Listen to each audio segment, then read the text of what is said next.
It's time for a return. Everybody's returning to Avengers Doomsday, but is Frankie Collins returning to ASU? We're talking about it on PHNX Sun Devils.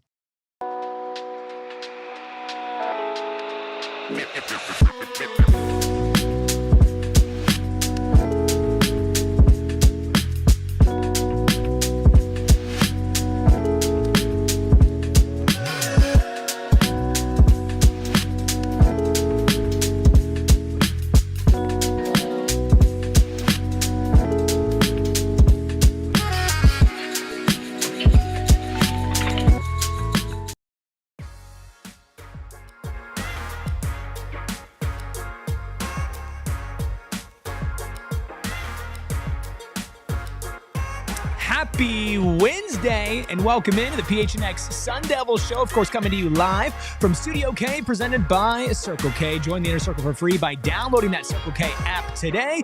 Terms and conditions do apply at participating locations. Visit CircleK.com for details. It's just me and the captain today. That's Erik Ruby and, of course, Captain Redbeard behind the Mac, beeping and booping per usual. Anthony Totri beeping and booping in bed today, resting up. Not feeling too great, but it's okay.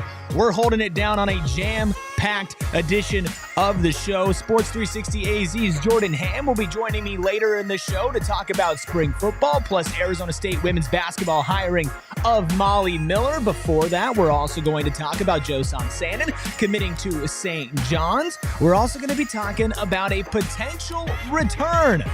That's right. Can Frankie Collins make his way back to Tempe to play with Bobby Hurley's Sun Devils while they try to get their feet in a tough Big 12 conference? Sharon asks, no toast tree today? No toast tree today. Got a little too toasted in that Arizona sun yesterday, but he should be back soon. So don't worry. Sit back, relax, hit that like button, hit that subscribe button as well. Make sure you're tapped in with PHNX Sports. Busy day for your boy over here on PHNX Sports. Got, of course, this show. We're talking to Jordan, talking to you guys. A little football, a little basketball action as well. Also, big game for the Suns tonight. We're doing a pregame, watch-along, and postgame for Suns Celtics. Big day for PHNX in general. Obviously, we hate the Wildcats, but I do have to show some love to our guys, my friends over on the Wildcats podcast. Got a big interview with Derek Williams. So if you are preying on U of A's downfall and you're keeping up with that, they did an interview with him earlier today that just aired. William in the chat says 100% called the St. John's move yesterday. You did. You absolutely did. And that was a great move from you. I mean, I think that that's a good fit as well, where I think that, and we'll get into that in a second. I feel like that is going to be a good fit for both sides. But before that, is a good fit going to come back to Arizona State? Obviously, Frankie Collins left a year ago, left ASU.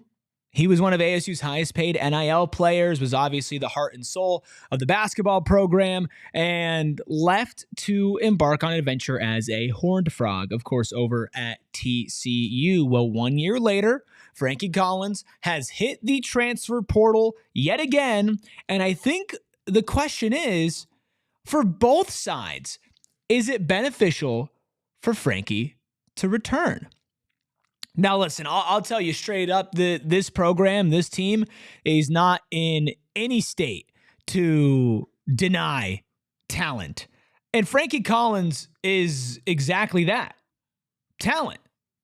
He is a great on-ball defensive guard who can get his own shot. Maybe he's not the most potent offensive option, but at TCU last season, averaged 11.2 points per game, 4.4 rebounds, 4.4 assists, shot over 42% from the field as well. I mean, but you know what Frankie Collins can do. And with the news of Joson Sanon entering the transfer portal, Alston Mason not being able to return due to eligibility reasons, you're looking at a team right now that's pretty bare bones. Obviously, we're still waiting on confirmation if Adam Miller is going to be back and returning for this team. Obviously, that backcourt has spent a lot of time together, and I'm sure that that would have an influence on Frankie's decision. We're waiting to hear if Sean Phillips will be coming back. I expect him to come back, but obviously you never know. Jaden Quaintance is a massive part of all of this as well. Not just the fact of, is he going to hit the transfer portal, which I don't expect, but is he going to be healthy for next season?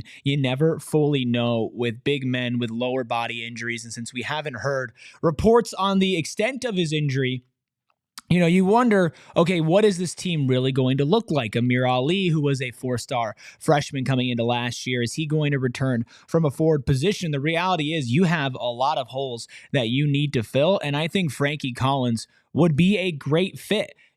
Especially if you're running back Bobby Hurley next year. I know that the reporting around Bobby is strange. He's coming back, but he's not getting an extension. There's been reports about USF looking for him as well, and maybe offering him a long-term deal and something that he could look at. But I do think that there are two things contingent on if Frankie Collins is going to return to ASU. Three things. Number one is the money. And I don't think the money is going to be a huge issue. I really don't, but you do have to pay up. Frankie was on the higher end of ASU athletes' NIL deals while he was here. And, obviously the injury derailed his season, only played 9 games last year, but played good in those 9 games and definitely can still sell himself as a valuable asset to any college basketball program, even in the top conferences like the Big 12 or the Big 10 or the SEC. Frankie Collins is a starting caliber guard. And it's hard to come by those that have, power 4, then power 5 level experience, right? So he's going to demand some money, right? And if you're also trying to allocate money, if you're still trying to bring a Koa Pete in, you have the rest of the roster that you need to fill out for Bobby because there is so many holes left. Brandon Gardner hit the transfer portal. At the same time, you've lost Joson Sanon to St. John's, BJ Freeman, Bashir Diehard, Alston Mason will not be returning next year. And you were already really low on depth in the first place. So you're going to need to make sure you have enough money allocated, but that to me is not the biggest problem, right? I think that is definitely something that you can overcome. William in the chat says, veteran leadership is needed, especially in the backcourt. Frankie will be expecting a bag, but not the biggest bag. JJ says, having anxiety watching the coaching carousel unfold, the general anxiety with our men's basketball program. Yeah, a lot of movement going on in men's college basketball when it comes to coaching. Patino on the move as well. A coach that in a different world I would have maybe liked to see here at ASU.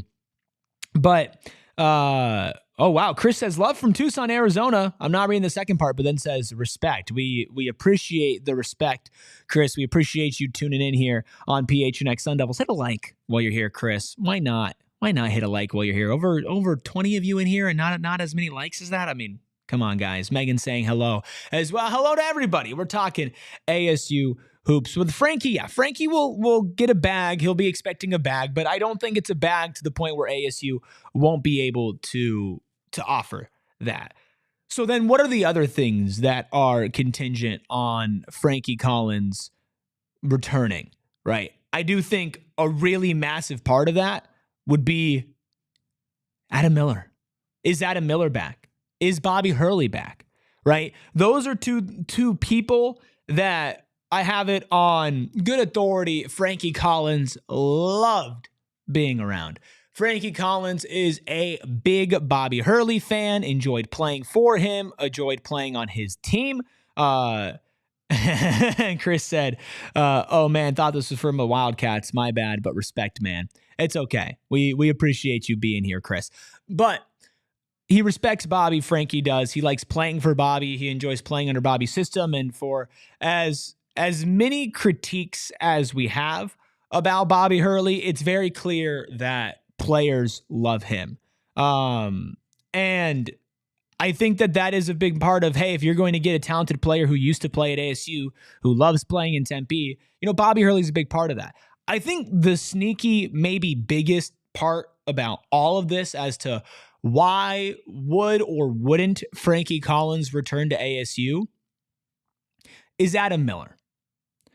Those two had a chemistry on and off the court that very few players had. They complement each other very well, and they're friends. Like they're good buds, they're good pals, and when they separated, it was kind of this thought of like, is Adam Miller also going to leave because Frankie Collins left? And obviously, Adam Miller ends up staying and battles through his own injuries and his own rough season, as far as availability goes for ASU in his own right. But it would be kind of poetic if, in order to maybe give Bobby one last ride, maybe give him a send-off that's like, hey, let's try to get you to earn this contract extension. Let's try to get you to stick around here in Tempe. It's the old backcourt of Frankie Collins and Adam Miller. And in theory, the veteran leadership, you got to have over 200 college games played combined between your backcourt.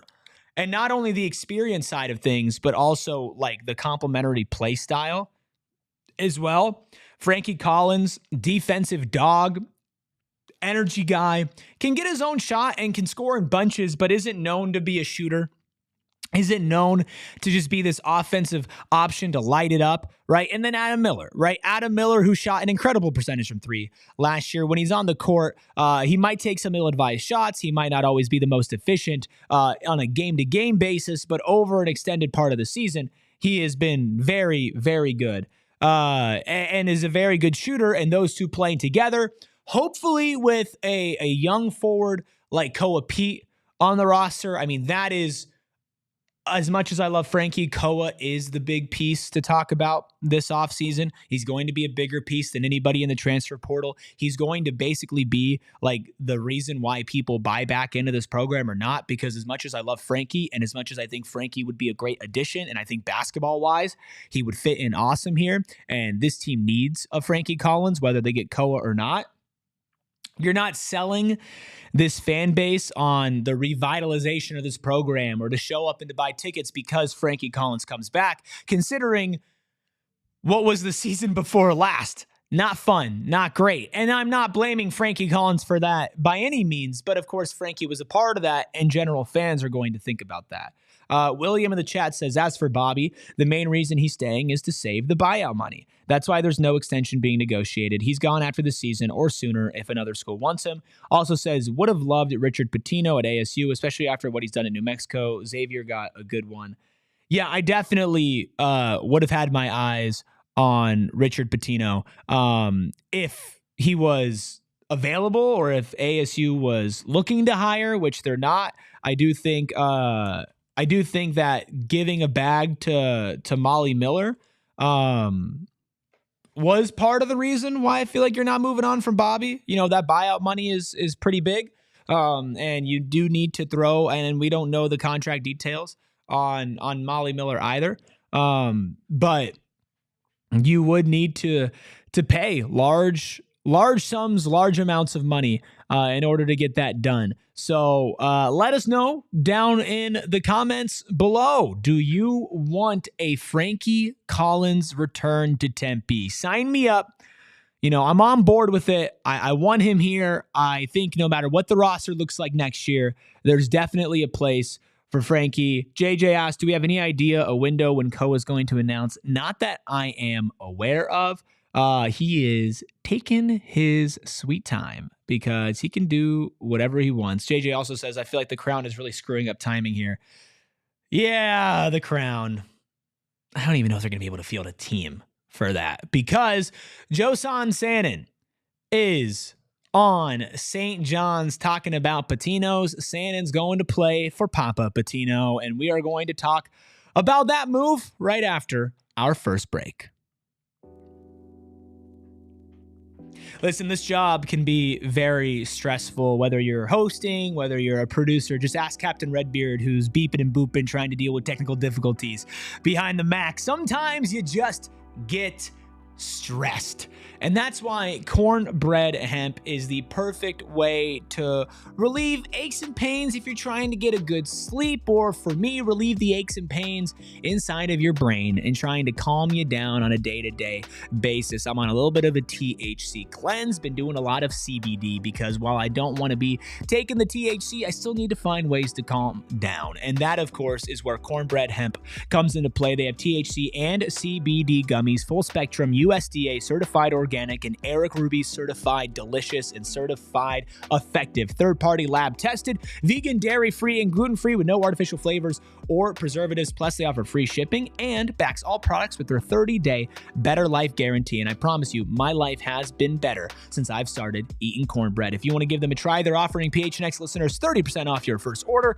Just visit cornbreadhemp.com/PHNX. Use promo code PHNX at checkout. That's cornbreadhemp.com/PHNX. Use code PHNX for 30% off your first order. That, my friends, is indeed the good life. Also, a good life is a life that you can save, protect, have your money, and there's no better way to make sure you are on top of your finances than Monarch Money. Start managing them and building a life that you want, right? Especially for those of you who are in college, those of you like me who are relatively recently removed from college within the last couple of years, trying to establish your life. You don't want to fall behind. And the easiest way to fall behind is that you don't have all your accounts in one place, your credit cards, your investments, your fees, whatever you're spending, whatever you're saving. You don't have it in one simple app, one simple location, and I didn't until Monarch Money came into my life. They're named Wall Street Journal's best budgeting app of 2025, and you're never too young to start budgeting and start building for a better future. It's the top recommended personal finance app by users and experts with over 30,000 five-star reviews. Get control of your overall finances with Monarch Money. Use code PHNX at monarchmoney.com in your browser for half off your first year. That's 50% off your first year at monarchmoney.com. Use code PHNX. Woo! We're here. Little update for everybody. The Jordan Hamm interview was pre-recorded. We're having some technical difficulties on that end. Captain's beeping and booping to his best abilities to get that together. Hopefully we are able to get that for you today. If we are not, your boy's going to be ripping for an extra 15 minutes that he wasn't planning on, so it might get wonky. Captain, what, you want to draft some more presidents to play basketball, since that's just what we do when we're trying to fill time at the end of a show? Does that sound like a deal with you, Captain? Yeah, let's more Obama, Abe Lincoln. I need more of it in my life. What about one-on-one talk? Is it Obama or is it Lincoln? Yeah, we haven't explored that yet. I mean, it's definitely Obama. He's got him in the torture chamber, especially if it's make it, take it. It's over. But we're not going there, okay? But we're also not seeing Joson Sanon return to Arizona State University. It was reported earlier today he has committed to St. John's. Of course, St. John's revitalized program under not Richard Pitino, but his dad, Rick Pitino, taking them not as far in the tournament as a lot of people expected, dropping early to Arkansas. And one of the really big critiques for St. John's was the fact that they didn't have the offensive options. They didn't have the shooting that people felt like was needed to keep them afloat in the tournament. And as much as this sucks, I would have loved for Joson Sanon to return. I have to look at it from an unbiased, realistic perspective, right? I'm an ASU fan. You know, I cover this team. I cover this school. I root for this school. I went to this school. So I'm always going to sit back and say, I wish Joson Sanon would have stayed here selfishly. But if I am being completely honest with all of you, and those of you who watched these games, you are also going to agree 100% with what I say. Bobby ball, ASU ball, what's been going on this past year, and Joson Sanon didn't mix. It wasn't peanut butter and jelly. You know, I don't think it was a great fit for both sides. I think ASU benefited from having Sanon, but I don't think they put him in a position where they benefited the most from having Sanon. And I know a lot of you remember when this guy decommitted from U of A.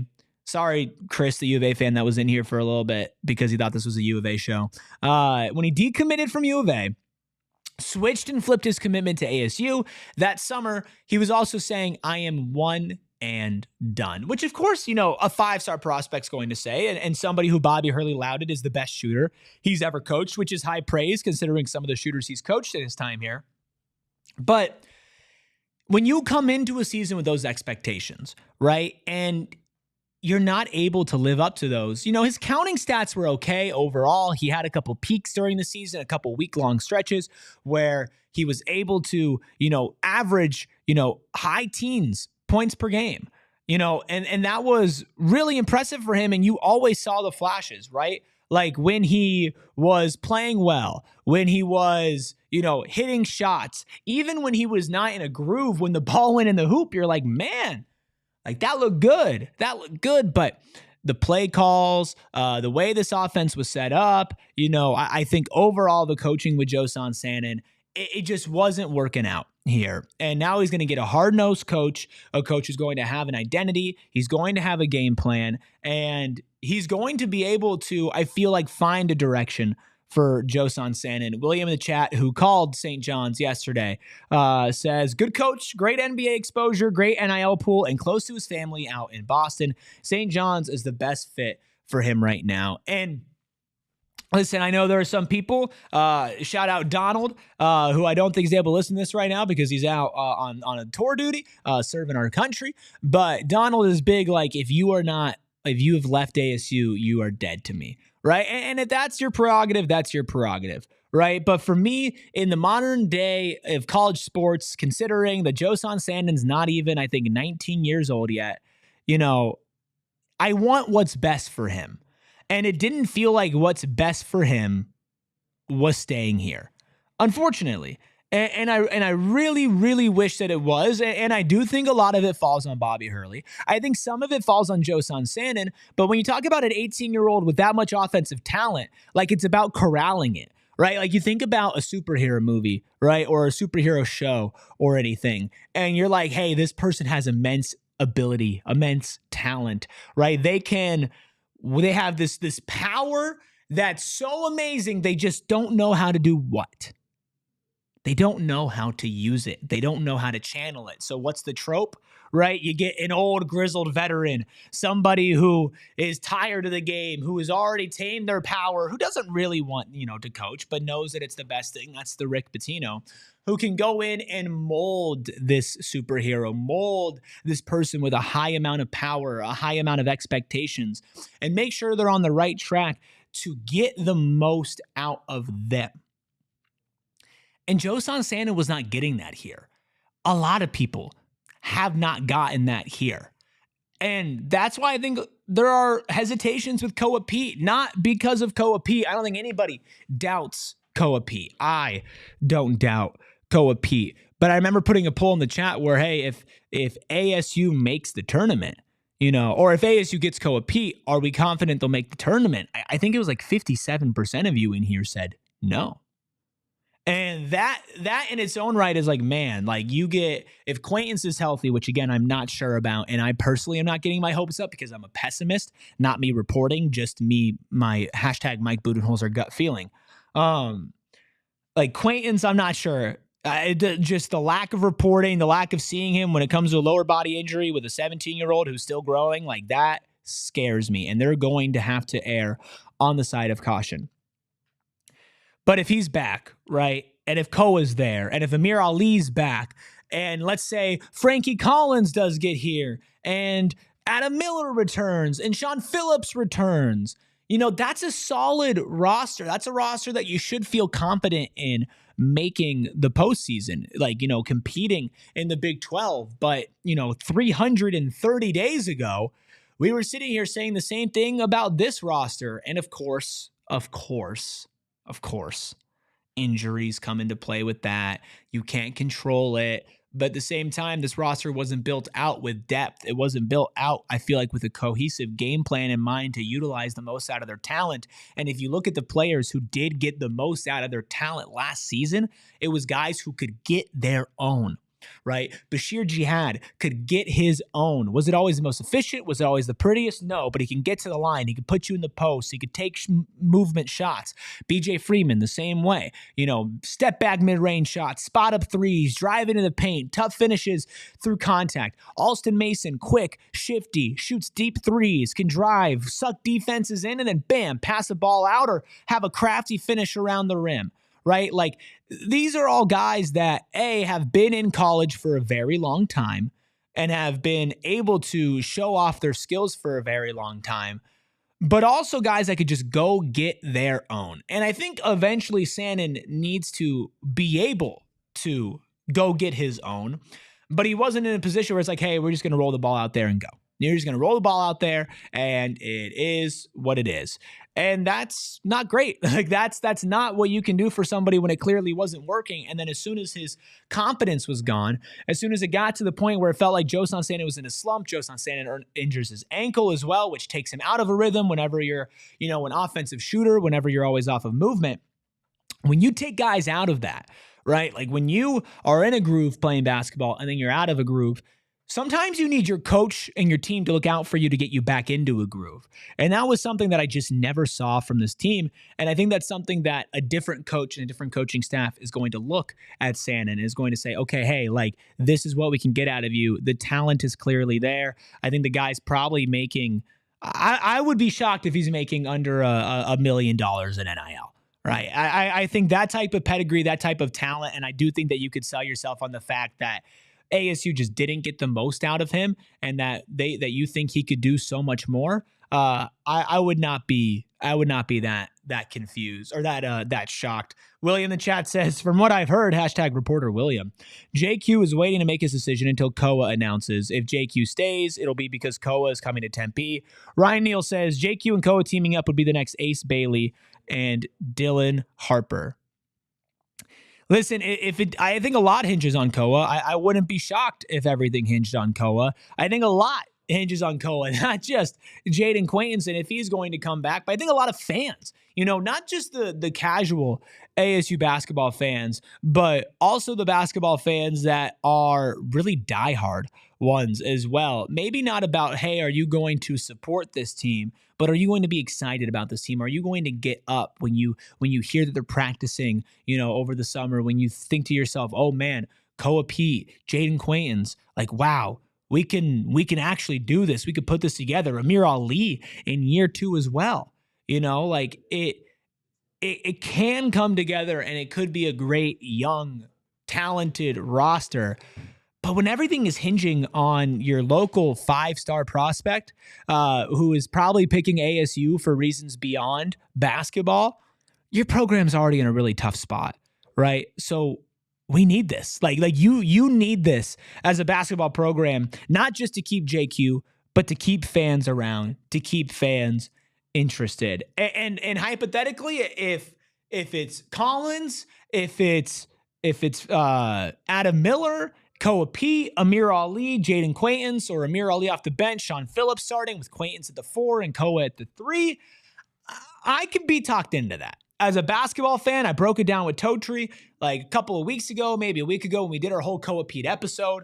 Like you can get to that point where I can look at you and say, okay, that's going to be a roster that I support. That's a roster that I feel confident can win some basketball games in the Big 12. But again, it's going to come down to, does Bobby utilize them correctly? What we're going to do here, folks, let's rip the curtain back. Let's take a look at inside baseball here. We are trying to figure out if this Jordan Hamm interview is going to play. So what's going to happen is we're going to take a break. We're going to come back. I'm going to try and play that. We're going to try to kick to it, see if it works. If it doesn't work, we're going to get into our mailbag, and then maybe we could do a little live edition of the mailbag and chop it up. It is a Wednesday edition of PHNX Sun Devils. Make sure you hit that like button. If you missed the Frankie Collins talk, the Joson Sanon talk, we covered that in the first 30 minutes. We're going to talk about a lot more when it comes to college athletics, and hopefully we're going to be talking spring football and the hiring of Molly Miller, hopefully with Jordan Hamm, if our computer allows it, right after our second break. Spinato's Pizzeria. That's the ad read. That's all you really need to know. Listen, Spinato's is the place to be for Suns fans, especially this Friday, because your boy, that's right, MC Erik Ruby will be out there helping host an event for PHNX Suns and the Phoenix Suns for Spinato's. It's a watch party for Suns Timberwolves on Friday. The Suns are hot. And it might be a little hot outside. We're going to be doing a little pizza basketball contest, and they always do these basketball contests over at Spinato's. You can stop by for your chance to win free Suns tickets, gift certificates, and more exciting prizes. You can win free pizza for a year and tickets to Suns games on April 9th. And what's better than free tickets and free pizza? Nothing. Nothing's better, especially when it's Spinato pizza. We dominated the Red Zone pizza here on our 24-hour stream. I think Captain and I basically ate the entire pizza on our own because it was that delicious. Get all the info on the watch parties and pizza basketball contest at Spinato'sPizzeria.com. Spinato's, the official pizza of the Phoenix Suns. Remember, that is the Gilbert location that we are doing our Spinato's watch party. And it is coming to a close. Captain, I'm sad to inform you that Truck Month is almost over. But if you've been slacking and you're looking to purchase a new vehicle, whether it's a Maverick, Ranger, F-150, Super Duty, full-size Bronco, Bronco Sport, well, Sanderson Ford is here for you in Truck Month to make sure that they're all marked down with the best prices. But it's not just about the prices at Sanderson Ford. It's about the people. They make you feel like family because they're family-owned and family-operated for 3 generations here in the Valley. No pressure, no hassle, and absolutely, positively no nonsense. They're not just here to make a quick buck and get in and get out. That's just not how they work. And you'll understand and feel that the moment that you walk in there. You walk in, you let them know your price range. You let them know what kind of car you want. And they're going to curate the best experience for you to walk out of there. And you can walk out of there with a great deal for Truck Month. All offers expire, get this, at the end of the month on the 31st. Who would have thought? Woo! We're ripping today, everybody. BC, William, Ryan, Sharon, everybody in the chat hanging out with us on a Wednesday. Captain, I want to check in with you. How are you doing? You've been very stressed behind the Mac. I'm not stressed. It's just technology. So give me an odds percentage. What are the odds that we think this Jordan Hamm interview is going to play right now? 15% right now. 15% right now. Not very high. Okay.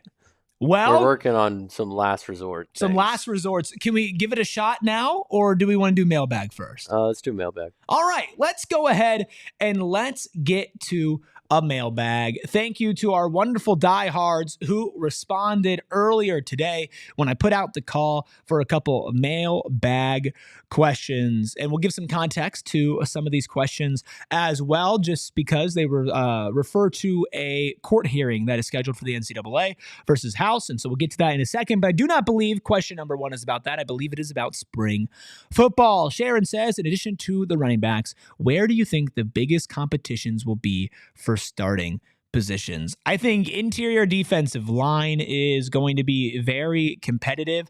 And I think nickel corner specifically. I think Keith and Javen and X, I think they have their spots locked up when we're talking secondary.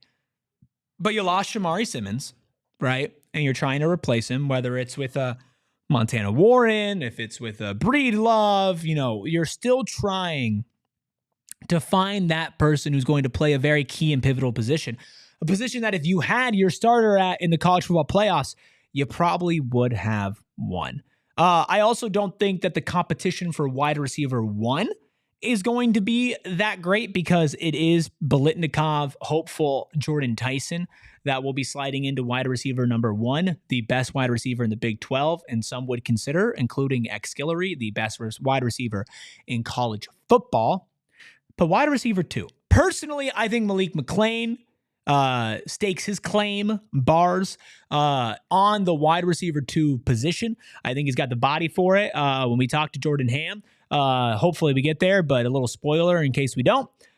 He talks about how Malik seems bigger, seems like he's gotten his body in shape, and obviously being here and knowing the system for another year, I do feel like that wide receiver 2 position for me is his to lose. Obviously, I'm not Kenny Dillingham, but you've had a large influx of talent in that wide receiver room. You've got some SEC talent in there. You also have a guy like Jalen Moss from Fresno State who was out there with the ones in day 1 of spring football, who has played quite a bit of college football. So I don't think that wide receiver 1 will be a competition, but I do believe that wide receiver in general will be a competition. So that is what I'm thinking for the positional battles as far as what starting spots will be up for grabs. Obviously, wide receiver 1 isn't the only wide receiver who starts. I think it would also be interesting to see who comes in that tight end room and emerges. Again, I think Shaman is going to be your surefire starting tight end one as far as a target, but Kamari Anderson, I think has a really, really, really big part of this offense written all over him. So I'm going to be interested to see exactly what he does. Let's go ahead and let's get to our second question.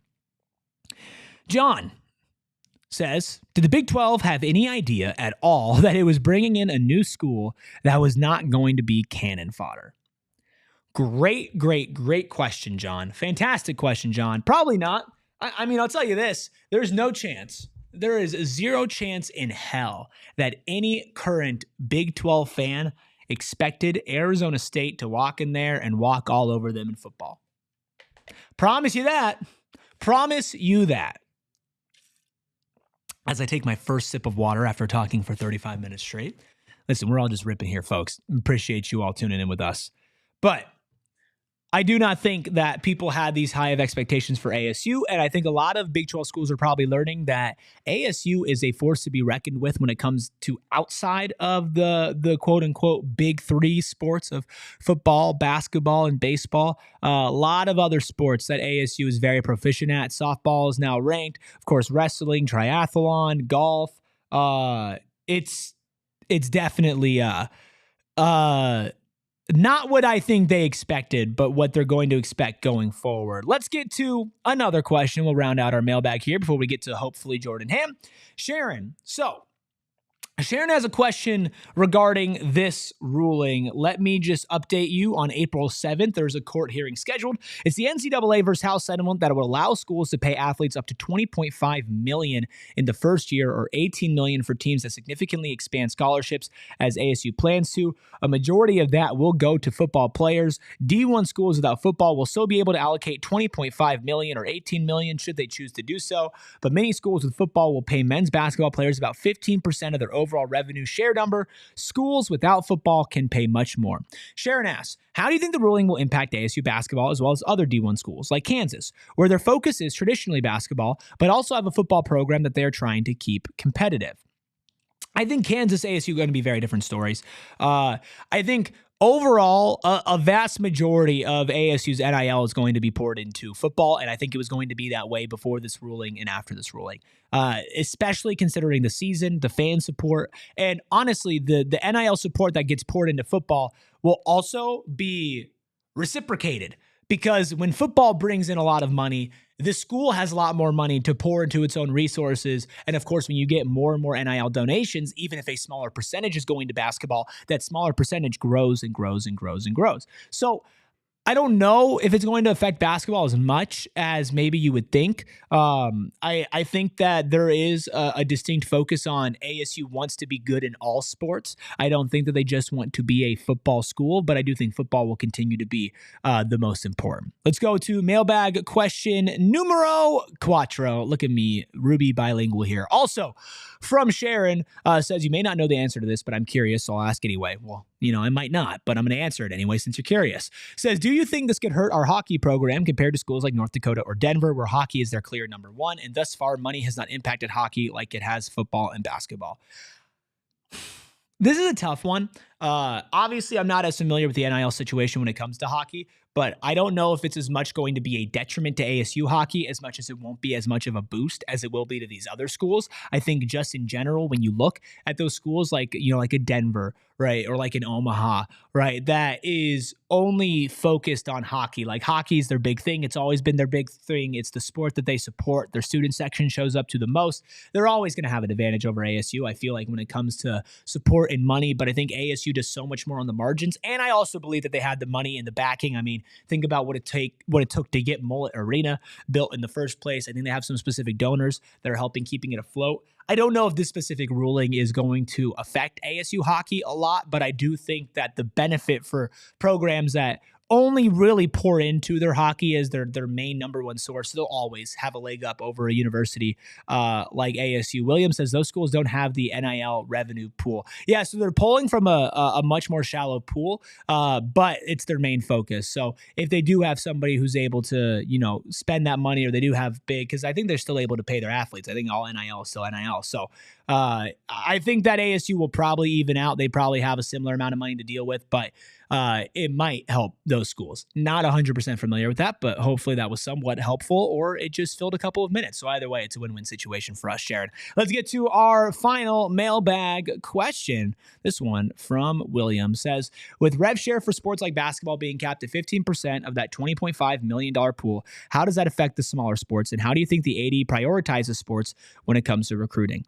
I think priority is always going to be football and basketball. Men's and women's basketball are going to be at the top. But I do think that Graham, and like I mentioned before, he's going to allocate as much resources as possible to all of their sports programs. I don't think that anybody at ASU will be neglected once ASU has the funds to not neglect anybody.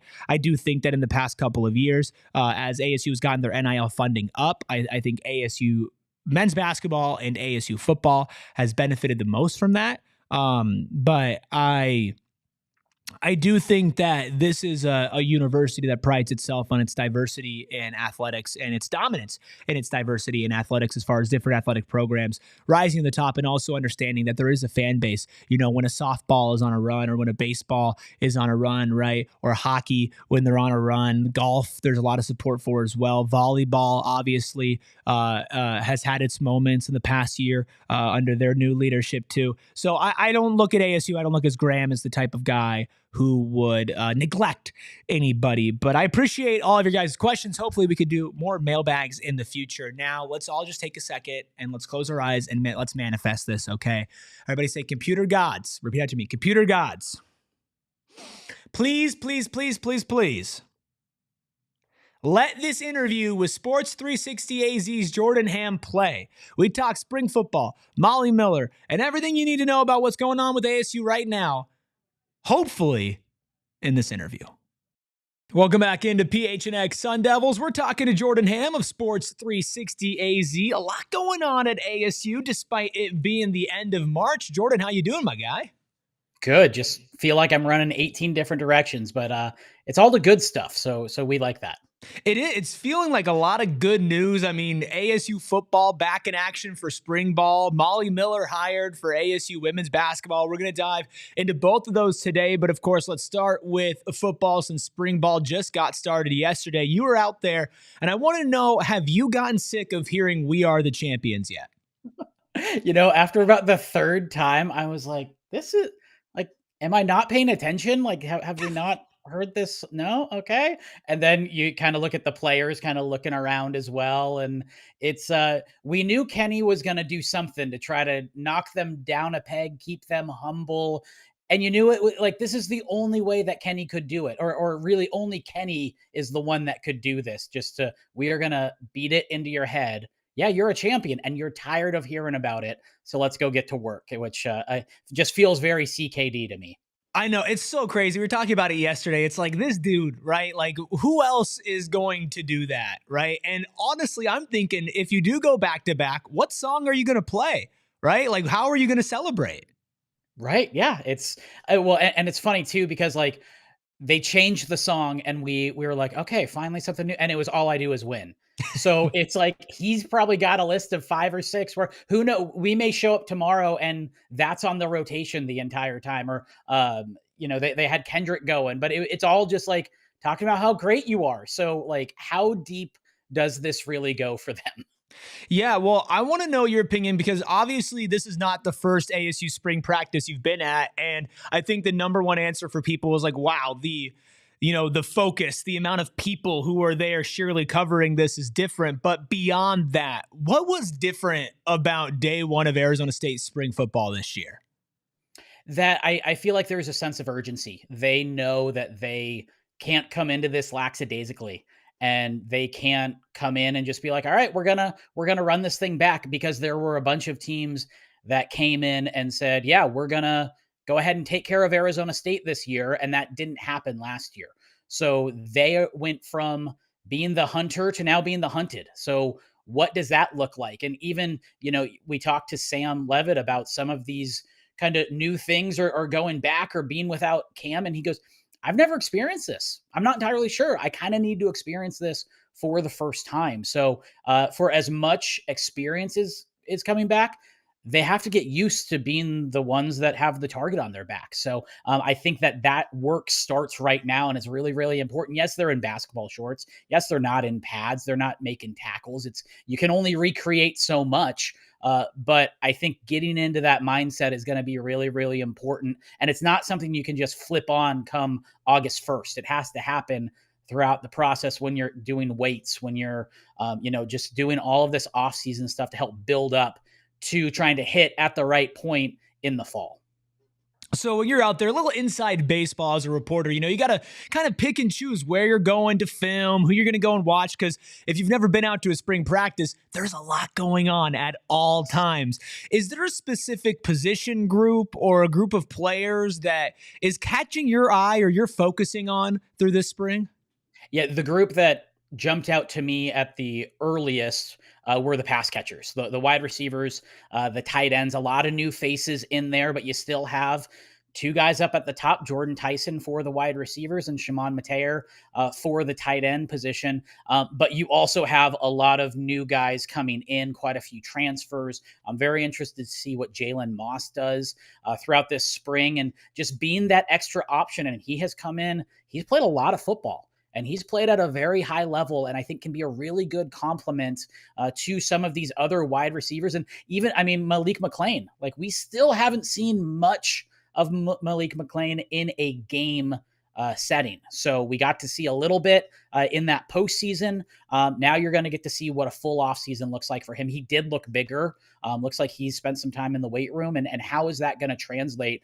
Because it feels like you have Mikal Bridges out there, catching football. So how can they use that to their advantage? And then some of the younger guys as well. And then in this tight end room, from a pass catching standpoint, it really was Shimon and everybody else. Cameron Harpole, I think, was really important in the blocking schemes, but they brought in some dudes, whether it's AJ Ia, who's a true freshman, early enrollee.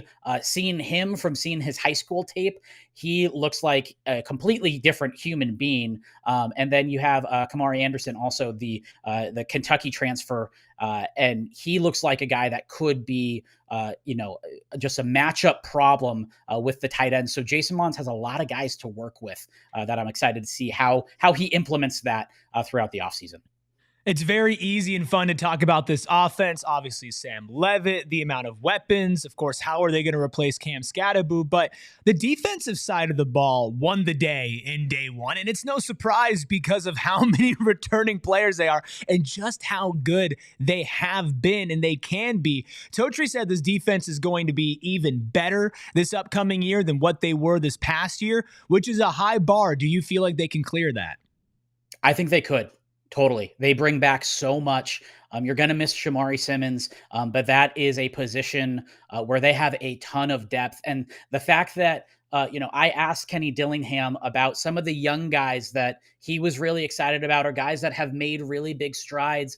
I think the first 3 or 4 answers were cornerbacks and just young guys that were stepping up. And, oh, by the way, you have Javen Robinson, you have Keith Abney, who are kind of already in there, but you have guys that are pushing them, like Rodney Bimage, who had a pick yesterday.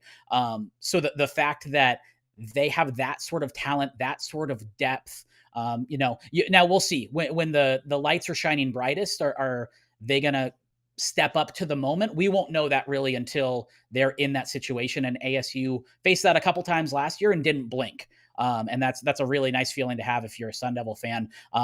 Could that change? Maybe. It kind of depends guy to guy, but you just have this depth and these playmakers, and just the leaders are continuing to push those young guys to just go and go and go. So this defense, I think there's going to be a lot of competition. And I think that's part of the reason they have pedal to the metal in the offseason, because they know there's a guy waiting to take their spot right behind them in the depth chart. So you really can't take your foot off the gas at any point, even if you are a starter. So that's going to continue to push that competition. And that Brian Ward loves that. And he's really trying to get the guys to feed off of that on the defensive side of the ball. So each year, Totri and I, we pick like one player that we feel like is going to be a name to watch. Somebody that's, not the Sam Levitts, the Jordan Tysons of the world. Last year, Totri picked Keith Abney. That was obviously a great pick. This year, he's going with Rodney Bimage. I feel like Malik McClain is a name that by the end of spring ball, once we get into fall camp, people are going to be like, wow, I think this guy might be able to do something this season, especially considering what he did in the postseason last year. Do you have a Jordan Hamm specific name to watch that maybe isn't front page news usually, but you feel like, man, this might be a dude this season? Is Kyson Brown too high profile for this? No, I don't think so. I don't think so. I think Kyson Brown is a perfect answer, but explain to me why. So I really like the way Kyson runs the ball, and he is just a student of the game, and you can just see at certain points in practice he is attached to Sean Aguano's hip and just wants to learn and wants to grow. And we saw that in the second half of the year, especially that U of A game. He played really, really well. They talked a lot about him being a straight line runner and how they needed a little bit more hip flexibility where he can make some cuts. And we're kind of getting inside baseball here. But we've seen that progression, and he's such a student of the game. He came in and his arms look like, the size of my thighs. Like you can tell he's been putting in the work in the weight room. He's been trying to beef up a little bit, but the speed has not gone away by any means. And I think, Sean Aguano has a history of kind of having the lead dog in the backfield, and they take the bulk of the carries. And I think every year he tries to come in and say, all right, this is going to be a little bit more by committee, and someone just grabs the reins and takes it. I think this year, this might be the closest one where it's, you have a Kanye Udo, you have, Kyson, you have a bunch of guys behind them too, that do a lot of different things. This might be a little bit more of a mix and match here, where if, Kyson can see his carry count increase, I think we're going to see some really good numbers from him. And he's just he's what you want out of a student athlete. He goes to the honors college. He's a leader. Like, you just get the sense that he gets it. And it's taken a little while for him to get like a big opportunity to get a lot of playing time back to back to back. But when we saw that last year, he really took advantage. I think the running back room is definitely the competition I'm keeping my eye on the closest throughout spring ball and fall and all that. And I agree. I think it's going to be a little bit more even than last year, especially because last year you had Cam Scatteraboo, who was out there for spring ball along with X Guillory and Melquan Stovall. Have you ever seen this program really activate? I know activated is a buzzword, but activated like this to the point where you're having multiple players, one who's going to be a high round draft pick in the NFL, showing up to day one of spring ball? I mean, I feel like I haven't really seen that before here. I feel like I've seen it where players are, getting ready for draft prep, and maybe they're working with Joe Connolly and they're around. But the difference is these guys were like active in the practice, and they were giving pointers, like when appropriate.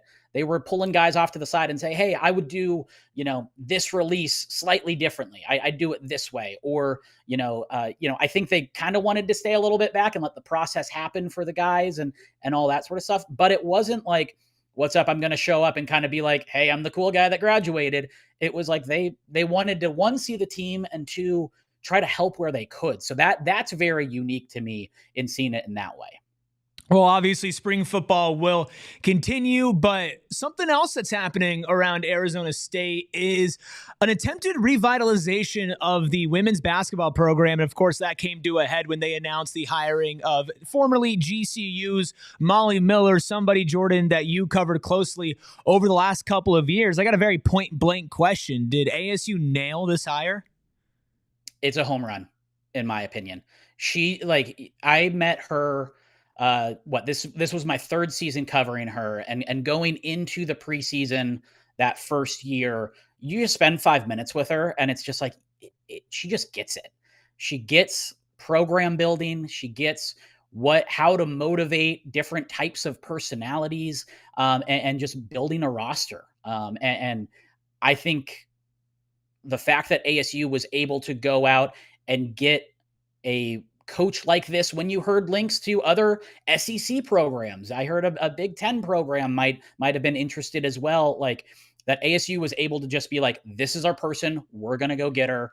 And they got her. And it seems like everyone on all sides is very enthusiastic about it. I think that it's going to be a great hire. I think it might take a little bit of time to put the pieces in place, but if you do give her that time, I think you can look to GCU and how she built that program. And year over year, they got incrementally better, where it was just like probably a team you didn't want to face. The defense was pretty good. They didn't quite have the scoring quite in line. The next year, you see that jump in the scoring, and they almost won the WAC. They had a bad weekend in Vegas in the conference tournament, didn't make the big tournament.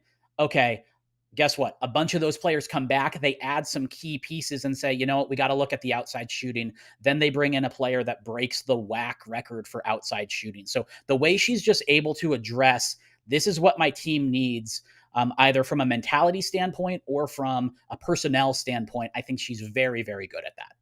And I think one of the coolest things, and one of the things we continue to see with new ASU hires, even beyond what Graham Rossini has hired, but obviously Kenny Dillingham, Greg Powers, is this like buy-in and belief in here. Tempe, like belief in this place.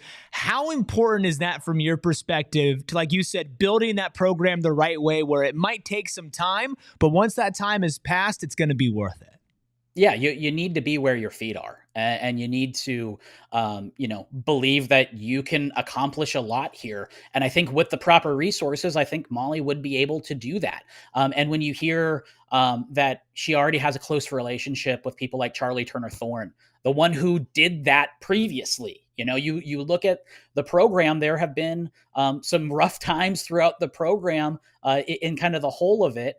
Except when Charlie was there and there was this buildup and there's this mutual respect for each other. I think that's really telling that, Molly believes that this can be a place where it can be a destination for women's basketball, and that she can continue to grow this. And I think that she's going to have an incredible mentor like Charlie to help bounce ideas off of and all that sort of stuff. And look, like college basketball continues to look very, very different each and every year. Who knows what it's going to look like a couple years down the road. So to have that attitude of like, why not us? I think is really important wherever you are, because for so long it's been, weighted towards the blue bloods, but now all of a sudden things are shifting left and right. So it's like, hey, we can have a Peach Bowl type run, and maybe even beyond in our respective sports.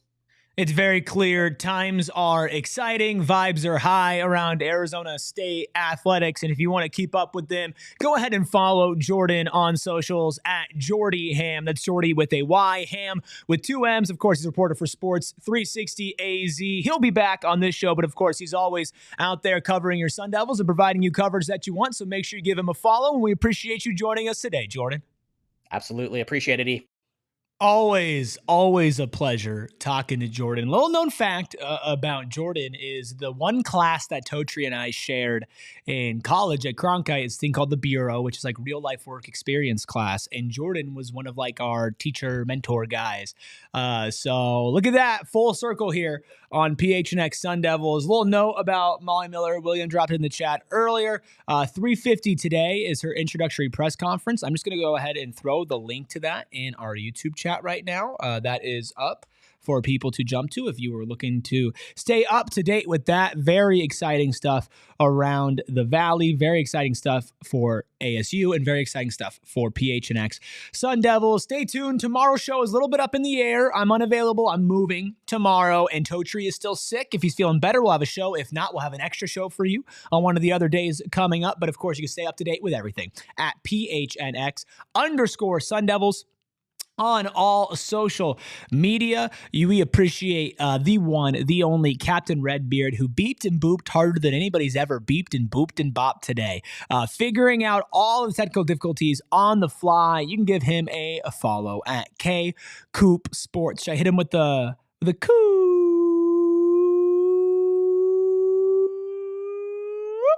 Wow. It's been a minute. Been a while. Been a while, but it's worth it. Give a follow at K Coop Sports. Of course, you can also follow me at ERIKRUBY.